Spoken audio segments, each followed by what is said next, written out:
Israel यहूदी का एकमात्र राष्ट्र मध्य पूर्व में स्थित एक देश है। यह दक्षिण पूर्व भूमध्य सागर के पूर्वी छोर पर स्थित है। इसके उत्तर में लेबनान, पूर्व में सीरिया और जॉर्डन तथा दक्षिण पश्चिम में मिस्र है। यहूदियों के धर्मग्रंथ पुराना अहदनामा के अनुसार यहूदी जाति का विकास पैगंबर हजरत अब्राहम से शुरू होता है। अब्राहम का समय ईसा से लगभग 2000 वर्ष पूर्व है। अब्राहम के एक बेटे का नाम इसहाक और पोते का नाम याकूब था। याकूब का ही दूसरा नाम इज़राइल था। याकूब ने यहूदियों की 12 जातियों को मिलाकर एक किया। इन सब जातियों का यह सम्मिलित रूप इज़राइल कहलाने लगा। याकूब के एक बेटे का नाम यहूदा था। यहूदा के नाम पर ही उसके वंशज यहूदी कहलाए और उनका धर्म यहूदी धर्म कहलाया। अब्राहम के बाद यहूदी इतिहास में सबसे बड़ा नाम हजरत मूसा का है। हजरत मूसा ही यहूदी जाति के मुख्य व्यवस्थाकार या स्मृतिकार माने जाते हैं। हजरत मूसा ने अनेकों कष्ट सहकर जगह जगह बंटी हुई अत्याचार पीड़ित यहूदी जाति को मिलकर एक किया और उन्हें फिलिस्तीन में लाकर बसाया। यह समय ईसा से 1500 वर्ष पूर्व का था। मूसा के समय से ही यहूदी जाति के बिखरे हुए समूह स्थायी तौर पर फिलिस्तीन में आकर बसे और उसे अपना देश समझने लगे। बाद में अपने इस नए देश को उन्होंने इज़राइल का नाम दिया। सन 550 ईसा पूर्व में ईरान के सुप्रसिद्ध हखमनी राजवंश का समय आया। इस कुल के सम्राट कुरुश ने जब बाबुल की खल्दी सत्ता पर विजय प्राप्त की, तब इज़राइल और यहूदी राज्य भी ईरानी सत्ता के अंतर्गत आ गए। ईरानी सम्राट कुरुश ने ही हजारों यहूदी को, जो बाबुल में निर्वासित और दासता में पड़े थे, मुक्त कर अपने देश लौट जाने की अनुमति दी और यहूदी बादशाह दाऊद के एक निर्वासित वंशज जेरुब्बाबल को जेरूसलम की संपत्ति देकर, जो लूट कर लाई गई थी, वापस जेरूसलम भेजा और अपने खर्च पर जेरूसलम के मंदिर का फिर से निर्माण कराने की आज्ञा दी। कई शताब्दियों के पश्चात इज़राइलियों को सांस लेने का अवसर मिला। यही वह समय था जब यहूदियों के धर्म ने अपना परिपक्व रूप धारण किया। यहूदियों की राजनीतिक स्वाधीनता का अंत उस समय हुआ जब सन 66 ईसा पूर्व में रोम के जनरल पांपे ने 3 महीने के घेरे के पश्चात जेरूसलम के साथ साथ सारे देश पर अधिकार कर लिया। इतिहासकार के अनुसार हजारों यहूदी लड़ाई में मारे गए और 12 लाख यहूदी कत्ल कर दिए गए।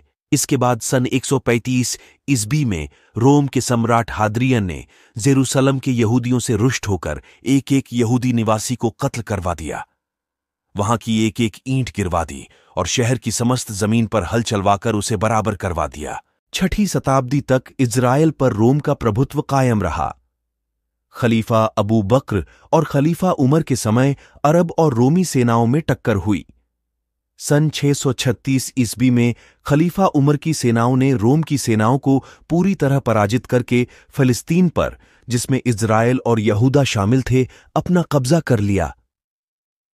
खलीफा उमर जब यहूदी पैगंबर दाऊद के प्रार्थना स्थल पर बने यहूदियों के प्राचीन मंदिर में गए, तब उस स्थान को उन्होंने कूड़ा करकट और गंदगी से भरा हुआ पाया।